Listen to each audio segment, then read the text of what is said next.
Bienvenidos a su canal de la Iglesia Bíblica Bautista Razón para Vivir, con el pastor Jared Suárez. Vamos a orar. Señor y Padre nuestro, gracias por tu palabra, porque a través de ella nosotros podemos crecer, podemos ser esa semilla que da fruto a tiempo y fuera de tiempo. Ayúdanos a escuchar tu voz y ayúdanos a poner por obra tu palabra. Bendice, Señor, a cada familia aquí representada, guíanos a través de este tiempo y en el nombre de Jesucristo. Amén. Amén. Podemos tomar nuestro lugar. Muy bien, esta parábola realmente es muy buena en el sentido de que nos ayuda en nuestro crecimiento espiritual. ¿Por qué? Porque aquí se van a ver diferentes tipos de corazones en cuanto a el poder escuchar la palabra de Dios. Como receptores de la palabra de Dios, podemos ser de ese tipo de terreno. Entonces, dice el versículo 1, otra vez comenzó Jesús a enseñar junto al mar y se reunió alrededor de él mucha gente, tanto que entrando en una barca se sentó en ella en el mar y toda la gente estaba en tierra junto al mar. Aquí probablemente en este momento habría gran bonanza en el mar. Recuerde que el mar de Galilea, digamos, no es mar, sino es un lago. Entonces, realmente no hay tanto oleaje como sí lo hay en el mar. Entonces, seguramente había gran bonanza, el viento soplaba hacia la tierra, de tal forma que las palabras del Señor llegaran a todos sus escuchas, y para que escucharan bien. Y entonces, dice, y les enseñaba por parábolas muchas cosas, y les decía en su doctrina. Se supone que una parábola es algo conocido para enseñar algo desconocido. Sin embargo, ellos escuchaban las palabras, pero no entendían el significado de las palabras. Es decir, la gente se iba a su casa y decían, qué bonito habla este señor, ¿verdad?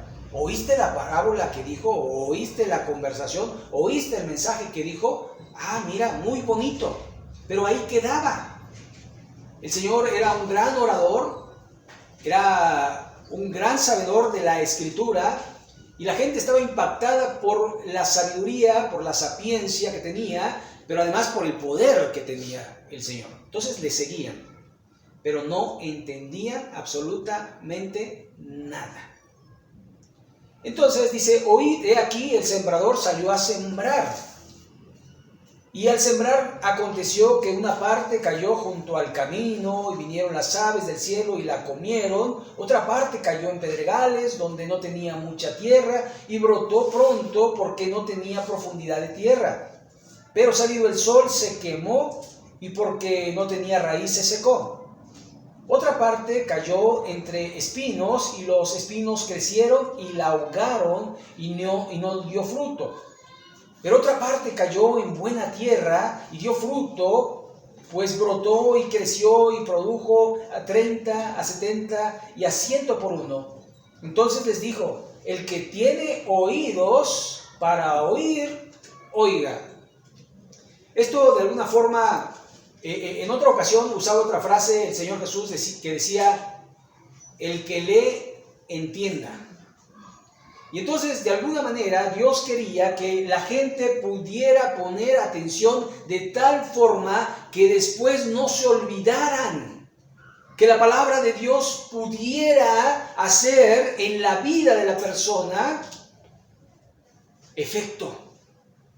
No solamente que fuera oidor olvidadizo, sino hacedor de la palabra de nuestro Dios. Verso 10. Cuando estuvo solo, los que estaban cerca de él, con los 12, le preguntaron sobre la parábola. Esto nos hace, corroborar que verdaderamente no entendían nada, ni siquiera los discípulos. Y les dijo, a vosotros os es dado saber el misterio del reino de Dios, mas a los que están fuera por parábolas todas las cosas, para que viendo vean y no perciban, y oyendo no oigan, y no entiendan, para que no se conviertan y les sean perdonados los pecados. Y aquí parece que a propósito Dios no quiere que mucha gente se salve, sino que de alguna manera hace que se nulifique su entendimiento para que no comprendan. Sin embargo, Dios ya conoce tanto el presente como el pasado, como el futuro, de tal forma que Dios sabe quiénes se convertirán y quiénes no. Dios sabe quién sí y quién no. ¿Por qué? Bueno, cuando vemos el Apocalipsis, ya vemos hasta los decapitados de la gran tribulación. ¿Cómo es que podemos ver eso? Bueno, porque Dios nos lo reveló a través del apóstol Juan y él ya sabe el final de todo esto. Nosotros no. Nosotros cada día vamos de alguna manera haciendo nuestro futuro, porque nuestro presente va determinando nuestro futuro, porque las acciones que tomemos hoy van a repercutir para mañana, ¿verdad? Entonces nosotros necesitamos comprender que Dios sabe todas las cosas y sabe quién no va a creer, y a esos los nulifica porque no van a creer. ¿Sí me explico? ¿Se acuerdan que en una ocasión dijo, no echéis las perlas a los cerdos? Es decir, el Señor ya lo sabe. Ahora, nosotros no lo sabemos. Yo no puedo ir en la calle donde hay una gran multitud y decir, este sí, este no, este sí, este. ¿Verdad que no? Pero el Señor sí. El Señor sí, sí. ¿Por qué? Porque no solamente está viendo el presente, sino lo está viendo en el futuro. Él sabe quién está en el cielo y quién está en el infierno. Porque para Dios no hay futuro. O sea, Dios no está de alguna manera atado al tiempo y al espacio. Él es Dios. Y es difícil de comprender. Porque las cosas de Dios son difíciles de comprender. Pero así lo dicta, lo maneja, lo describe la Escritura. Entonces, nosotros creemos prácticamente esto. Verso 13, y les dijo, ¿no sabéis esta parábola? ¿Cómo pues entenderéis todas las parábolas? El sembrador es el que siembra la palabra, es decir, en ese caso, en este momento, era Jesucristo. Jesucristo fungiendo como sembrador de la palabra, de la semilla. El sembrador es el que siembra la palabra, y estos son los que junto al camino, quienes se siembran la palabra, pero después la oyen, después que la oyen, enseguida viene Satanás y quita la palabra que se sembró en sus corazones. Es decir, el corazón de estas personas no estaba preparado para escuchar la palabra de Dios, sin embargo, oyeron. Mucha gente oye pero no entiende. Es decir, y yo creo que a todos nosotros nos pasa. Cuando nosotros estamos escuchando la palabra de Dios, en ciertas ocasiones la recordamos, ¿cierto o no?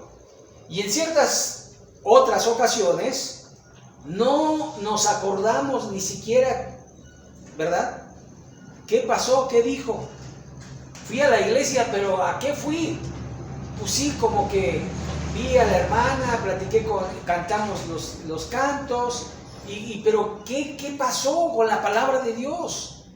Fue un sermón más, no hubo aplicación, no hubo el adquirir el conocimiento, no hubo un desafío para la vida, es decir, yo poniendo en práctica lo que voy escuchando. Y en muchas ocasiones nos pasa, de verdad, es más, a veces saliendo del lugar, ¡pum!, ya tengo hambre, ya estoy pensando en la comida, qué voy a cocinar o qué voy a comprar, y se nos olvida. ¿Y de qué habló el pastor? Pues quién sabe.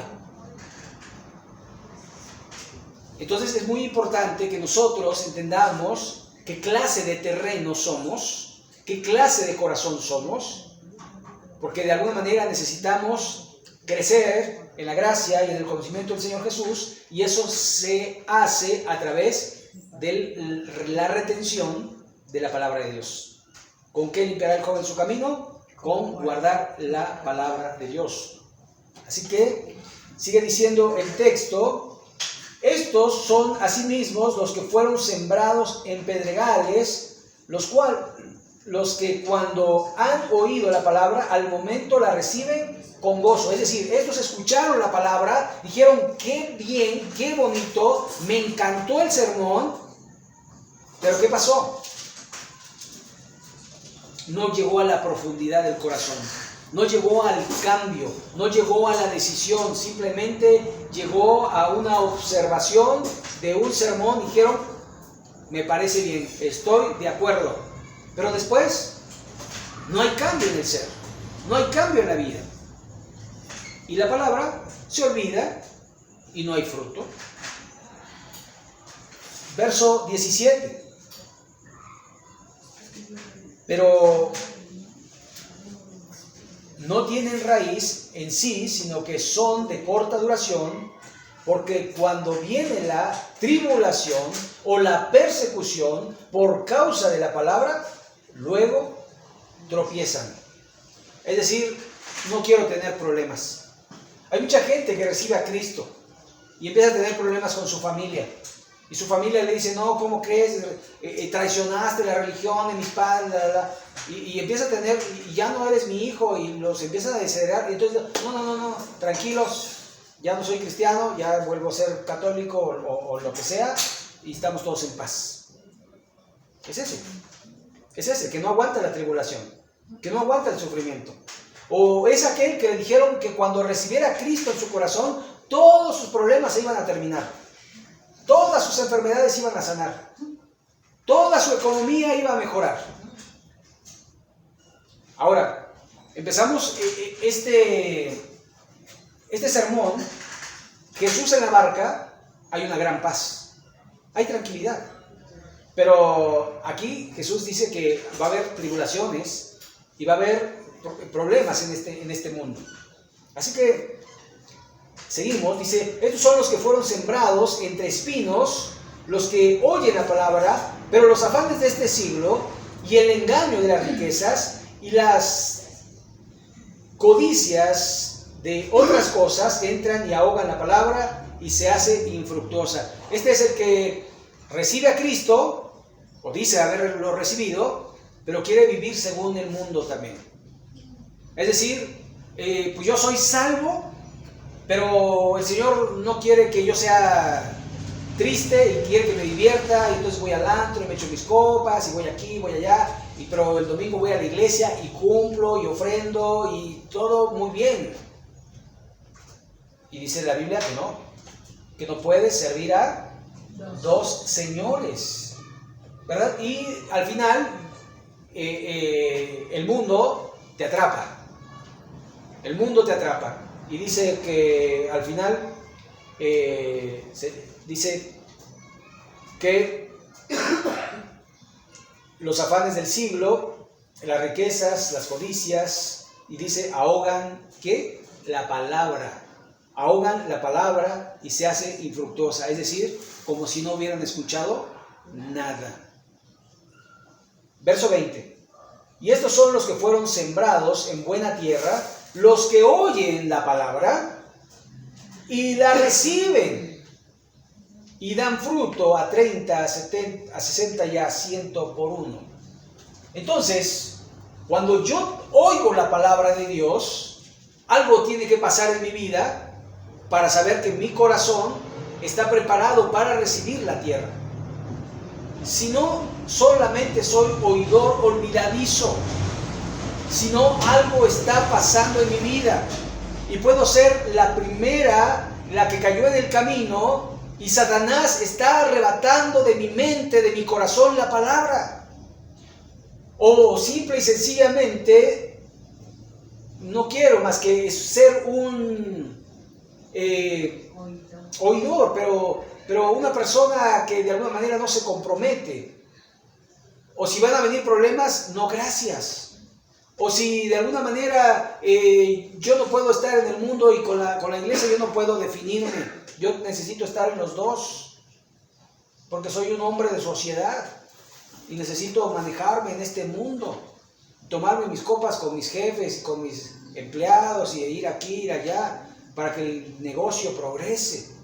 Y mucha gente piensa así.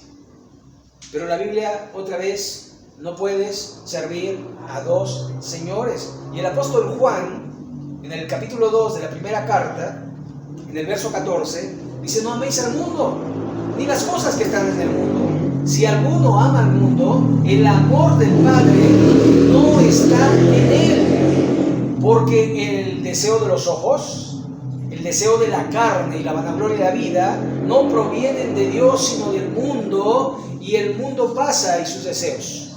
Pero el que hace la voluntad de Dios permanece para siempre, lo cual indica que el que permanece en el camino es el que es buena tierra, y es el que está siendo hacedor de la palabra y no tan solo oidor olvidadizo. Verso 21. También les dijo: ¿acaso se trae luz para ponerla debajo del almud o debajo de la cama? No es para ponerla en el candelero, no es para que alumbre. Ahora, el Señor está hablando de la conversión, porque mucha gente judía le gustaba lo que decía Cristo, pero si se enteraban que yo me convertí a Jesús, me van a sacar de la sinagoga, no voy a poder comprar mis productos, fulano de tal es mi amigo y ya no me va a hablar. Y entonces empieza a haber problemas existenciales en la vida del hombre, y se tiene que definir si por Dios o por este mundo. Y por eso dice: ¿acaso una luz se trae para ponerla debajo de un almud?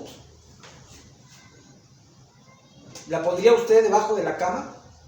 No, la pone arriba para que alumbre. Y habla de lo que está pasando en su vida, y eso es lo que empieza a generar la palabra de Dios en la vida del hombre. Empieza a generar que uno empieza a hablar de las cosas que uno ha aprendido, de las cosas que uno ha cambiado, de las cosas que Dios está haciendo a través de mi vida. No hace con la palabra y la esconde, no la guarda para sí, para que cuando venga el Señor Jesucristo le diga: aquí está tu talento, Señor. No, sino la proclama. Porque no hay nada, verso 22, oculto que no haya de ser manifiesto, ni escondido, que no haya de salir a la luz. Si alguno tiene oídos para oír, oiga. Y lo que está diciendo prácticamente es que Dios sabe todo de nosotros, absolutamente todo. Así que no podemos engañarle a Él. Y a Él es al que le mostramos verdaderamente nuestro corazón. ¿Se acuerdas cuando en Jeremías dice: el corazón es engañoso y perverso? Más que todas las cosas, ¿quién lo conocerá? Y después dice: el que pesa los corazones. Y de alguna forma el Señor es el que conoce nuestro corazón y sabe qué clase de corazón tenemos. Pero ¿sabe quién también conoce nuestro corazón? Nosotros. Nosotros sabemos realmente quiénes somos. Nosotros sabemos cómo pensamos. Nosotros sabemos cómo actuamos. Nosotros sabemos las intenciones por las cuales hacemos las cosas. Por lo tanto, a Dios no lo podemos engañar. Si nosotros sabemos, cuánto más el Señor. Verso 24, les dijo también: mirad lo que oís, porque con la medida que medís os será medido, y aún se os añadirá a vosotros lo que oís. Porque el que tiene se le dará, y al que no tiene, aún lo que tiene se le quitará. Ahora, esta palabra de alguna manera me llama mucho la atención, porque dice: mirad lo que oís. O sea, mira lo que entra en tu mente. Mira. Así que cuando uno empieza a pensar que uno puede actuar de una forma dual, con un pie en el mundo y otro pie en la iglesia, un pie con Dios y un pie con el diablo, pues de alguna manera no. Por eso, mirad lo que oís. Y esto porque al que sabe más, se le pide más, se le exige más. Y al que menos sabe, se le exige menos. De alguna manera no vamos a ser condenados por lo que sabemos o lo que no sabemos, sino porque qué hicimos con lo que sabemos. A lo mejor nada más me sé Juan 3:16, ¿qué hiciste con ese texto? No, pues me lo sé, me lo guardé en mi mente. ¿Lo compartiste? No, pero pues no tuve oportunidad, pues busca las oportunidades. Así que Dios de alguna manera dice, cuida lo que tienes, porque hasta lo que tienes se te quitará si de alguna manera no estás haciendo uso de ello. Y sabe que todo lo que no utilizas se echa a perder. Todo se echa a perder. Usted deje algo guardado ahí mucho tiempo y después sáquelo y trate de usarlo, ¿verdad? A personas les ha pasado que guardaron su coche, ¿verdad? Y 30 años después quieren arrancarlo y luego llega el mecánico y ¿sabe qué le dice? Se pegó el motor, ya no sirve. Había que ponerlo a funcionar todos los días, por lo menos prenderlo. Ya no sacarlo a pasear, pero por lo menos prenderlo. De alguna manera, la palabra de Dios que tenemos en nuestra mente se puede ir perdiendo. Verso 26. Decía además, así es el reino de Dios. Aquí aclare, el reino de Dios. ¿Está hablando de qué? Del reino de los cielos. No está hablando del reino de Israel, no está hablando del reino davídico, está hablando del reino de Dios. Así es el reino de Dios, como cuando un hombre echa semilla en la tierra y duerme y se levanta de noche y de día y la semilla brota y crece sin que él sepa cómo. O sea, es maravilloso lo que Dios hace y sorprende, porque de suyo lleva fruto la tierra. Primero hierba, luego espiga, después grano lleno en la espiga, y cuando el fruto está maduro, enseguida se mete la hoz porque la siega ha llegado. Y esto verdaderamente es impresionante, sobre todo los que hemos tenido oportunidad de sembrar una semilla y ver cómo brota y ver cómo crece, y de repente, ¿verdad? Sembré un chile y ¡ay! Salió un chilito, y te trae cierta emoción y dices, pero no supiste cómo creció, ni supiste cuándo. De repente lo viste y dijiste, y de alguna manera esto quiere decir que el crecimiento lo da Dios. Así que, como Pablo dijo, uno es el que siembra, otro es el que riega, pero el crecimiento lo ha dado Dios. Así que pidámosle a Dios el crecimiento. Pidámosle, si quieres crecer, dile, Señor, quiero crecer, ayúdame a crecer. Y la respuesta inmediata es la palabra. La palabra. La palabra no es para que la guardes. No pones la luz debajo de un almud. No. La palabra es para qué? Para leerla, para escudriñarla y para compartirla. Y cuando nosotros hacemos eso, estamos dando fruto para la gloria de Dios. Verso 30 decía también, ¿a qué haremos semejante el reino de Dios? Otra vez, el reino de Dios. ¿O a qué parábola lo compararemos? Es como un grano de mostaza que cuando se siembra en la tierra es la más pequeña de todas las semillas que hay en la tierra. Pero después de sembrado crece y se hace mayor de todas las hortalizas y echa grandes ramas y de tal manera que las aves del cielo pueden morar bajo su sombra. Así que vemos una semilla insignificante, tan pequeña, pero vemos que puede llegarse a ser un árbol. Y está hablando de la iglesia. Si ustedes recuerdan, Jesús empezó a predicar. ¿Y empezó a predicar a cuántos? A 12. Y después, cuando Jesús muere, en 3 años tenía 120 reunidos, que son los que reciben el Espíritu Santo. Pero después, en la primera predicación de Pedro, se convierte en 3,000. Y en la segunda predicación de Pedro se convierte en 2,000. Y se empieza a añadir a la iglesia los que habían de creer. Y la iglesia empieza a crecer en Jerusalén, en Samaria, en Judea, en Samaria y después hasta lo último de la tierra. Y vemos iglesias, iglesias, iglesias, iglesias. Y gloria a Dios que la gente sepa de Dios. Pero recuerde, no todos son salvos. No todo el que me dice Señor, Señor entrará en el reino de los cielos, sino el que hace la voluntad de Dios. Así que ir a una iglesia no me hace cristiano, sino dar fruto. Porque el verdadero cristiano da fruto. Porque aquí me muestra que solo hay una tierra preparada para que dé fruto y todas las demás se ahogan, se secan o Satanás les lleva la palabra.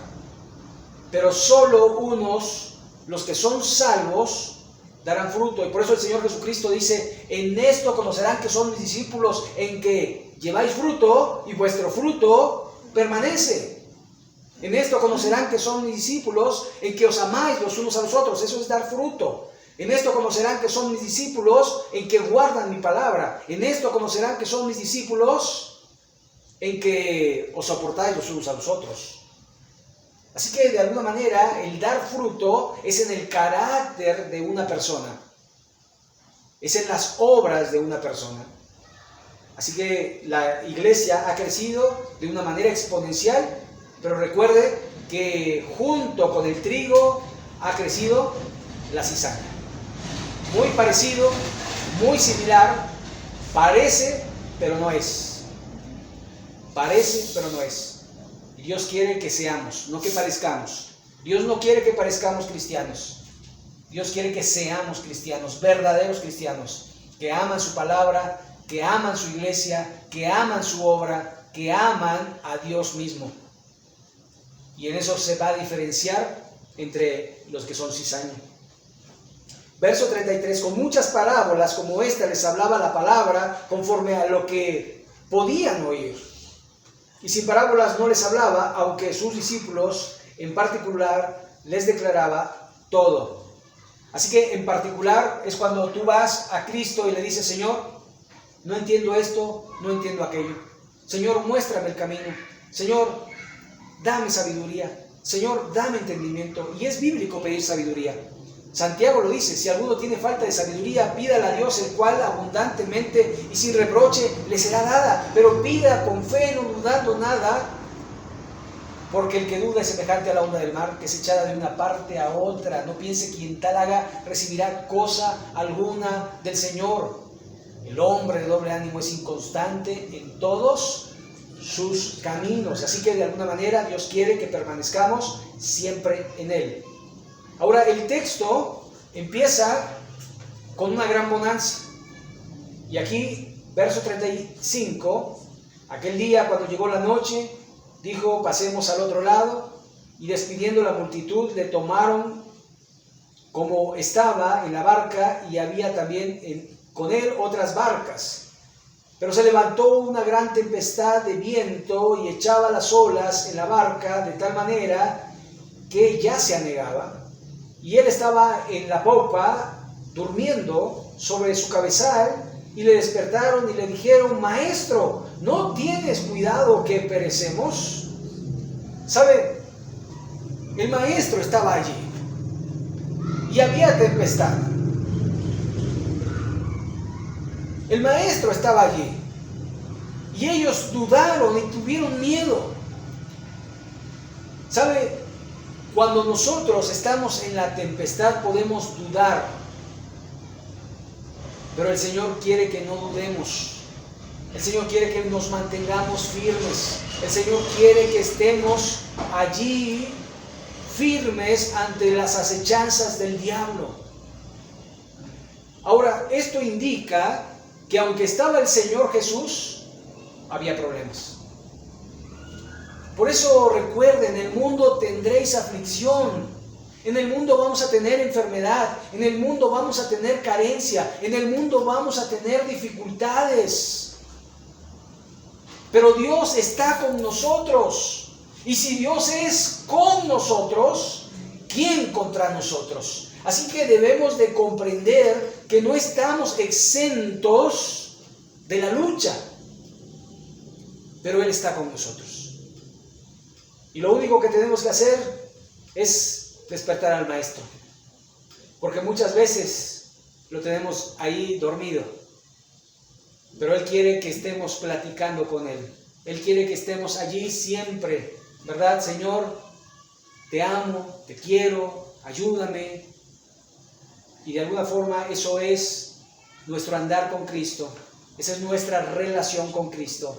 Esa es nuestra vida cristiana. Que cuando estemos en la tormenta, allí clamemos a Él. Verso 39, y levantándose, reprendió al viento y dijo al mar, calla, enmudece. Y cesó el viento y se hizo grande bonanza, grande paz. Así que podemos ver, podemos entender, podemos comprender cómo Dios va a obrar a la medida de su voluntad. ¿Saben? El Señor Jesús pudo haber pasado el lago sin ningún problema porque Él iba en la barca, pero Él permitió que hubiera una tormenta. Él permitió el oleaje. Los discípulos se mojaron. Los discípulos tuvieron que trabajar sacando el agua de la barca porque dice que se anegaba. Pero cuando Él quiso, dijo, calla, enmudece. Así que no es cuando yo quiero, no es cuando yo diga, es cuando el Señor, nuestro Dios, disponga ahora. Hágase tu voluntad como en el cielo, así también en la tierra. Si estamos dispuestos a que la voluntad de Dios se haga, tenemos que permanecer firmes aún en medio de la tormenta. Verso 40, y les dijo, ¿por qué estáis así amedrentados? ¿Cómo? ¿No tenéis fe? Entonces tuvieron un gran temor y se decían el uno al otro, ¿quién es este que aún el viento y el mar le obedecen? ¿Sabe? Jesús es el único que intervino en las cosas naturales. Él caminó sobre el mar, Él hizo que la tormenta se calmase, Él multiplicó los elementos, Él hizo muchas cosas con la materia. Los discípulos no, y los discípulos siempre han dependido de Dios, como Jesús dependía del Padre, y sin embargo Él tenía gran poder, que aún hasta los vientos le obedecían. Así que es válido pedir por lluvia, así que es válido, Señor, que no llueva. Y si el Señor quiere, mandará la lluvia o no la mandará. Lo que Dios quiere es que tengamos fe en que Él todo lo puede, porque Él todo lo puede. No hay nada imposible para Dios, porque lo que es imposible para los hombres, para Dios no hay nada imposible. Así que debemos creer en este Dios, debemos amar a este Dios y debemos depender en este Dios siempre, no solamente cuando hay bonanza, sino cuando hay problemas. Y nosotros debemos permanecer amando a Dios, aunque estén haciendo ruido. Nosotros seguimos amando a Dios y no nos molestamos con nadie, seguimos amando a Dios y somos tolerantes y amamos a Dios siempre. Y ese es nuestro carácter. Cuando de alguna manera nuestra mira está siempre en los cielos, donde está Cristo sentado a la diestra de Dios. No en la tierra, sino en el cielo. Vamos a orar para terminar. Les invito a ponernos en pie y vamos a orar a nuestro Dios. Bendito Padre Celestial que moras en todo lugar, te agradecemos tu palabra, porque yo sé que hablas a nuestro corazón, porque tienes un plan para cada uno de nosotros, porque quieres que crezcamos, porque quieres que demos fruto, porque quieres que seamos de fe y porque quieres traer a nuestra vida conformidad de que tú estás al control y que nada pasa si no es tu voluntad. Y si lo que nos permites vivir es duro, es para tu gloria y para tu honra y para nuestro crecimiento. Ayúdanos, Señor, a verlo así. Ayúdanos a ser esa buena tierra que da fruto a tiempo y fuera de tiempo para la gloria y la honra tuya, Señor bendito. Y en el nombre de Jesús. Amén. Amén.